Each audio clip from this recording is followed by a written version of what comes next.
श्री शिवाय नमस्तुभ्याम, हर हर महादेव, जय महाकाल, जय माता रानी। आप सभी लोगों को महादेव की उपाय फैमिली की तरफ से चैत्र नवरात्रि की बहुत बहुत शुभकामनाएं। माता रानी आपकी सारी मनोकामनाएं पूरी करे, आपके घर में सदैव सुख शांति समृद्धि बरकरार करके रखे, यही मैं माता रानी से प्रार्थना करता हूँ।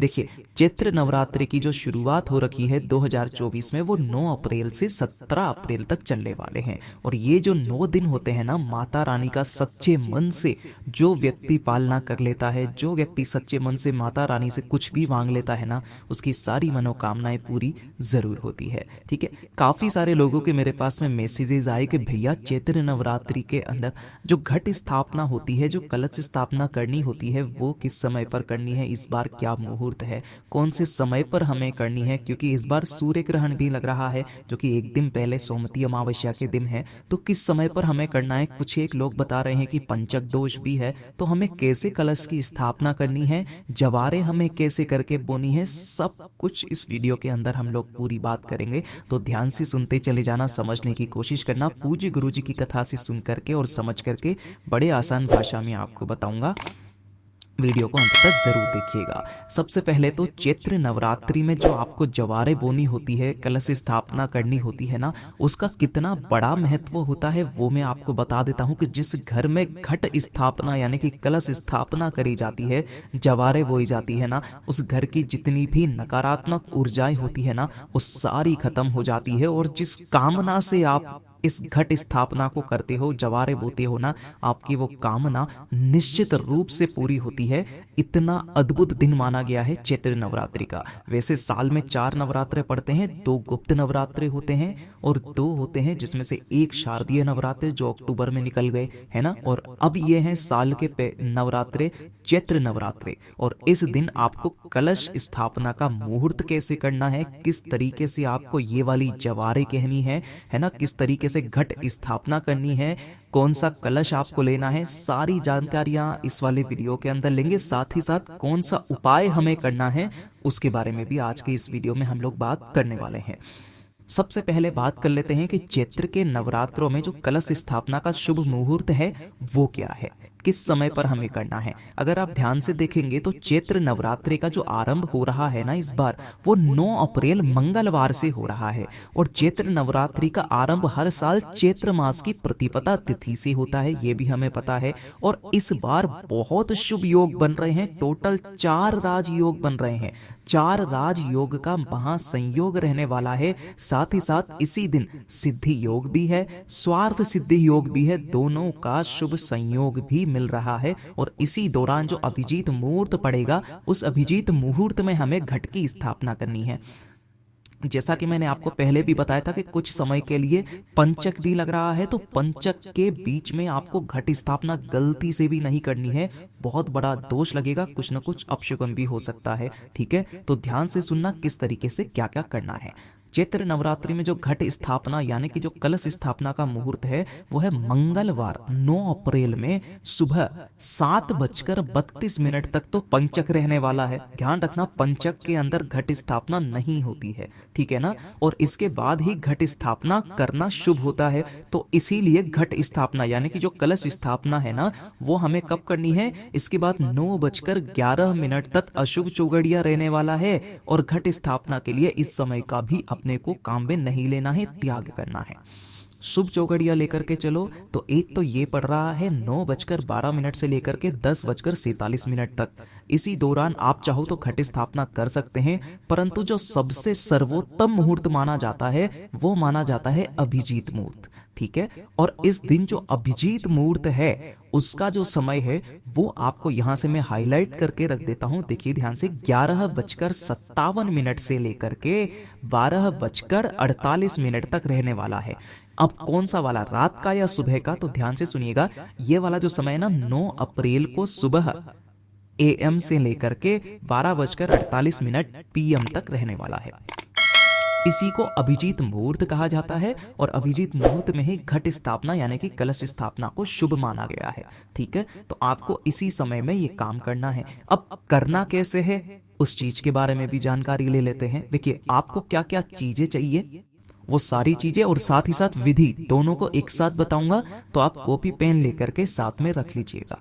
ठीक है, सबसे पहले आपको करना क्या, एक चौकी लेनी है। ठीक है ना, इस तरीके से चौकी, और चौकी पर आपको बिछाना होगा लाल कपड़ा, क्योंकि माता रानी के ये 9 दिन है, माता की चुनरी भी लाल होती है, माता को लाल रंग की ही चीज चढ़ानी चाहिए।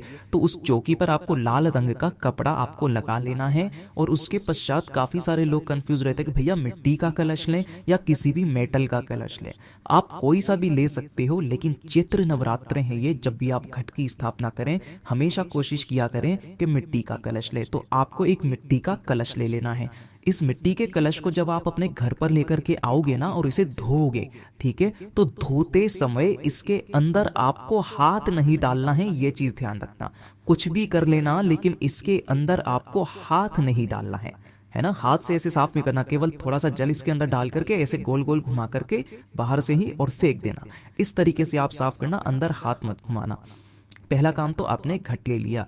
इसके अंदर आपको सबसे पहले ही मोली बांधना होगा, है ना। इसके मुख पर मोली कितनी बार, काफी सारे लोग 1 बार 3 बार 5 कितना भी बांध देते हैं। आपको यहाँ पर 9 बार इसके ऊपर लपेट करके गिठान लगा देनी है। ठीक है ना, 9 बार में आपको मोली बांधना है। उसके पश्चात आपको इसके अंदर डालना होगा गंगा जल। ठीक है, गंगा जल से आपको पूरा नहीं भरना है, थोड़ा सा आपको इसके अंदर गंगा जल डालना है ना। थोड़ा सा गंगा जल इसके अंदर डालने के पश्चात इसको पूरा का पूरा आप भर लेना अपने घर के शुद्ध जल से, एकदम ताजा जल जो उसी दिन सुबह सुबह आया हो ना, इस तरीके से पूरा का पूरा उससे भर लेना। भरने के पश्चात अब इसके अंदर आती है सामग्री, क्या क्या डाली जाती है। तो सबसे पहले आपको 1 हल्दी की गांठ, क्या करना है, 1 हल्दी की गांठ इसी वाले कलश के अंदर डाल देनी है। उसके पश्चात आपको लेनी होगी एक सुपारी, पूजा वाली सुपारी, ठीक है ना, उसे भी आपको इसी कलश के अंदर डाल देना है। फिर लक्ष्मी के तौर पर एक सिक्का, चाहे 1 रुपए का हो, चाहे 2 रुपए का हो, 5 रुपए का हो, 10 रुपए का हो, एक सिक्का आपको इसी के अंदर डाल देना है। उसके बाद में आपको लेने होंगे चावल। चावल आपको दिखाई नहीं दे रहे होंगे, मैं यहाँ पर लगा देता हूँ। ये है यहाँ पर चावल। जितने भी चावल लो, चावल की संख्या हमेशा 7, 11, 21 इसी क्रम में लेना, या फिर 1। ठीक है, इसी क्रम में चावल लेना, लेकिन ध्यान रखना सभी के सभी पूर्ण चावल होने चाहिए, अक्षत होने चाहिए, खंडित नहीं होने चाहिए। ठीक है, उन चावल को भी आपको इसी के अंदर डाल देना है। इसी के साथ में जब आपको ये पूरा कंप्लीट हो जाए, या तो फूल या फूलों की पत्तियां भी आपको इसी कलश के अंदर डाल देना है। ये तो चीजें हो गई जो कलश के अंदर आपको डालनी है। ठीक है, इसके साथ में आप इलायची डालना चाहो तो इलायची भी डाल सकते हो, लौंग डालना चाहो तो लौंग भी डाल सकते हो। वैसे ये वाली जो सामग्री होती है ये गुरुदेव ने बताई थी, यही सामग्री आपको डालनी है। इसके पश्चात आपको लेने होंगे क्या, आम के पत्ते। सबसे महत्वपूर्ण चीज है आम के पत्ते। आम के पत्ते कितने, 5 या फिर 7 ले लोगे। 5 या 7 आम के पत्ते लेकर के आपको आम के पत्ते का पूजन कर लेना है हल्दी और कुमकुम से, है ना। इस तरीके से हल्दी और कुमकुम से इसका पूजन करना है सभी पत्तों के ऊपर। देखिए यहाँ पर इस तरीके से लगा करके, और इन सभी पत्तों को आपको कलश के ऊपर कुछ इस तरीके से लगा देना है। लगा दोगे, लगा देने के पश्चात आपको चाहिए होगा एक नारियल। इस तरीके से नारियल ले लेना, है ना। नारियल को एक कोशिश करना बजा करके जरूर देख लेना कि बज रहा है कि नहीं बज रहा है ना। बजता हुआ नारियल होना चाहिए। और एक चीज मैं आपको और बताना भूल गया कि आपको हल्दी और कुमकुम से जब भी आप इस कलश के अंदर जल भर लेंगे ना, जल भरने के पश्चात आपको इसके ऊपर एक कुमकुम से स्वस्तिक का निर्माण करना है। ये चीज ध्यान रखना, कुछ इस तरीके से स्वस्तिक का निर्माण करना है, और इसके दोनों तरफ यहां पर इस तरीके से दोनों लाइनें बना देनी है ना। इस तरीके से कर देना। और करने के पश्चात जो आपने एक नारियल लिया है ना, उस नारियल के ऊपर भी आपको कुमकुम से ही एक स्वस्तिक का निर्माण कर देना है। और स्वस्तिक का निर्माण करके इसके ऊपर ये जो मोली आपने ली है ना, उस मोली को आपको इसी के ऊपर लपेटना है। कितनी बार, 7 बार आपको लपेटना है। 7 बार लपेटना है। 7 बार लपेटने के पश्चात इस नारियल को उठा करके आपको कहां पर रखना है, इसी वाले कलश के ऊपर। लेकिन रखने का तरीका, जो इसका मुख होता है ना, ये जैसा मैं आपको यहां पर बता रहा हूं, इसका मुख ऐसे ऊपर की तरफ होना चाहिए। 2 तरीके से समर्पित किया जाता है। एक तो आप डायरेक्टली ऐसे करके रख दो, है ना, जिसका मुख ऊपर की तरफ होना चाहिए। दूसरा ये होता है कि अगर आपके पास में इस तरीके से कुछ भी माता की चुनरी वगैरह है, तो उसे भी लपेट करके आप लग सकते हो। ठीक है, ये तो होगी पहली वाली बात। दूसरी वाली चीज कि अगर आपके पास में इस तरीके से जो ऊपर तक ढकना होता है, अगर आपके पास में इस तरीके से ढकना है ना, तो इस ढकने के ऊपर आपको अच्छे से पूरा का पूरा चावल भी भर देना है। और चावल भर के जब आप अब की बार नारियल को रखेंगे, तब जो उसका मुख होगा वो आपकी तरफ होगा। यह चीज ध्यान रखना, तब ये आपकी तरफ, यानी कि जब आप कलश को रखेंगे तब ये आपकी तरफ होना चाहिए ऐसे। और अगर आप ढकने के ऊपर नहीं रख रहे हो तो आप इसको खड़ा रखेंगे। ठीक है, यहां तक बात आई समझ में। यहां तक समझने के पश्चात अब आपको क्या करना है, इस नारियल को चौकी पर सजाना है। चौकी पर सजाने के लिए आप क्या करेंगे कि चावल की थोड़ी सी भेरी लेंगे और उसका क्या बनाओगे आप, अष्टदल। इसका भी बहुत बड़ा प्रमाण मिलता है। अष्टदल कैसे बनाना होता है वो भी मैं आपको बता देता हूं। चावल लेना और इस तरीके से 8, आप ध्यान से देख पा रहे हो, 1 2 3 4 5 6 7 8, इस तरीके से अष्टदल बनाना है। अष्टदल बनाकर के माता की जो भी चौकी है या फोटो है या मूर्ति है ना, आपको ऐसे समर्पित करनी है। जब आप इस घट को रखेंगे ना, तो ये माता के सीधे हाथ की तरफ होना चाहिए। इधर सीधे हाथ की ओर इस घट को आपको रख देना है। ठीक है ना, ये तो होगी घट की स्थापना। इस तरीके से आपको रखना है ना। रखने के पश्चात एक तो काम हो गया कि घट की स्थापना हो गई, जो भी आपको पूजन अर्चन करना है वो करना। दूसरी चीज जवारे कैसे बोनी है ना। तो जवारे बोने के लिए आपको करना क्या है, ध्यान से सुनिएगा। इस तरीके से आपको जवारे भी बोनी है ना। तो आपके पास में अगर कोई टूटी हुई मटकी हो या कुछ भी मिट्टी का पात्र हो, कोशिश करना मिट्टी का पात्र मिल जाए। तो उस मिट्टी के पात्र में आपको थोड़ी सी मिट्टी लेनी है ना। और उसी मिट्टी के अंदर थोड़ा सा जल सींच के, दूध सींच करके, जो इस तरीके से ये जो होते हैं इनको बोला जाता है ज्वार, है ना। और ये होते हैं ये जौ। तो जौ और ज्वार दोनों को आपको लेना है और इसके अंदर आपको बो देना है ना। बो देने के पश्चात आपको इसे भी चाहो तो आप अपनी ही चौकी पर कुछ इस तरीके से भी अष्टदल के ऊपर इसे रख सकते हैं। ठीक है ना। अष्टदल के ऊपर रखने के पश्चात जब भी बेली आप माता की पूजा करेंगे ना सुबह के समय, तब आपको इसके अंदर बेली थोड़ा थोड़ा सा जल बेली सींचना है। ये चीज ध्यान रखना। कुछ ही समय में इसके अंदर जो है ना वो ज्वारे उत्पन्न होने लगेगी, और जितनी ज्वारे उत्पन्न होगी ना इसके अंदर, उतनी ही आपके घर में खुशहाली आएगी, है ना। तो दूसरा काम ये हो गया।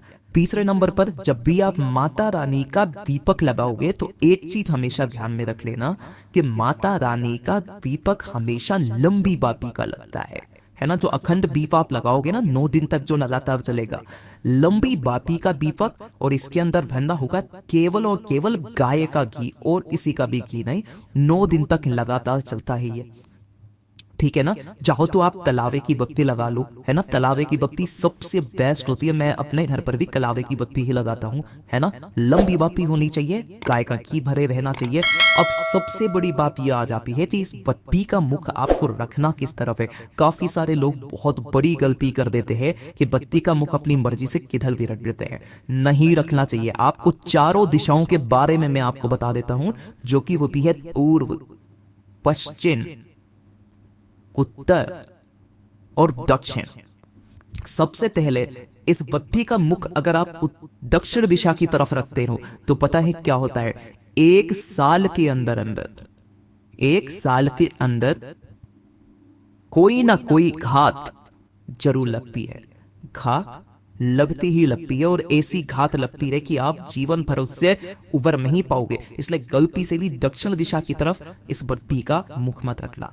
दूसरा, पूर्व दिशा की तरफ अगर आप रखते हो तो आपके घर में संपदा बढ़ती है।